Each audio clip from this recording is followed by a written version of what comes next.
നമസ്കാരം.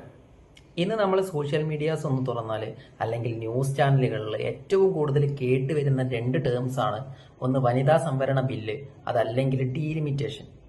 Indian national Congress അടക്കമുള്ള പ്രതിപക്ഷ കക്ഷികൾ പാർലമെന്റിൽ ഈ ബില്ലിനെതിരെ ഉറച്ചു നിൽക്കുകയും വോട്ടിങ്ങിലൂടെ ഈ ബില്ലിനെ പരാജയപ്പെടുത്തുകയും ചെയ്തു.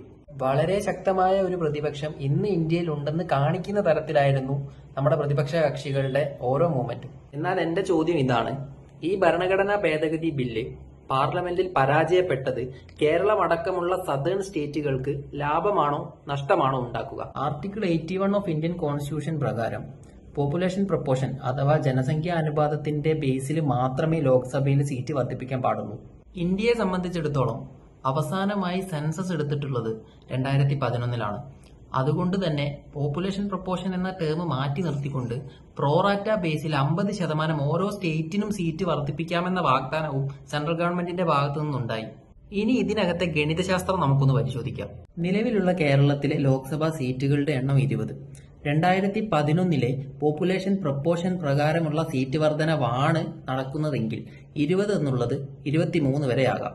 എന്നാൽ കേന്ദ്ര സർക്കാർ മുന്നോട്ട് വെച്ച ആശയം പ്രകാരം പ്രോറാറ്റ ബേസിൽ സീറ്റ് വർധനവ് ഉണ്ടാവുകയാണെങ്കിൽ 20 എന്നുള്ളത് 50% കൂടി 30 സീറ്റുകൾ വരെ കേരളത്തിൽ വർദ്ധിക്കാം. എന്നാൽ ഈ ബില്ല് പാർലമെന്റിൽ പരാജയപ്പെട്ടത് കാരണം നമ്മൾ ആദ്യം പറഞ്ഞിട്ടുള്ള രണ്ട് മെത്തേഡുകളും പരാജയപ്പെട്ടിരിക്കുന്നു. ഇനി 2026-27 നടക്കാൻ പോകുന്ന സെൻസസിനെ അടിസ്ഥാനമാക്കിയുള്ള പോപ്പുലേഷൻ പ്രൊപ്പോർഷന്റെ ബേസിലായിരിക്കും ഡീലിമിറ്റേഷൻ നടക്കുക. 2026-27 പോപ്പുലേഷൻ പ്രകാരമാണ് ഡീലിമിറ്റേഷൻ നടക്കുന്നതെങ്കിൽ നോർത്ത് സ്റ്റേറ്റുകളുടെ ജനസംഖ്യാ വർധനവിന് ആനുപാതികമായിട്ടല്ല നമ്മുടെ കേരളത്തിലെ ജനസംഖ്യ വളർന്നുകൊണ്ടിരിക്കുന്നത്. അതിലും എത്രയോ കുറവാണ് നമ്മുടെ നാട്ടിലെ ജനസംഖ്യാ വർധനവ് വരുന്നത്. അതുകൊണ്ട് തന്നെ നമ്മുടെ ലോക്സഭാ സീറ്റുകളുടെ എണ്ണം ഈ സെൻസസ് പ്രകാരമാണ് കണക്കാക്കപ്പെടുന്നതെങ്കിൽ 20-ൽ താഴോട്ട് പോകാനുള്ള സാധ്യതയാണ് കൂടുതൽ. എന്റെ അഭിപ്രായത്തിൽ 50% സീറ്റ് വർധന എന്ന പ്രോറാറ്റ ബേസിലുള്ള അറേഞ്ച്മെന്റ് പ്രതിപക്ഷത്തിന് ചൂസ് ചെയ്യാമായിരുന്നു. നിങ്ങളുടെ അഭിപ്രായം കമന്റ് ചെയ്യുക.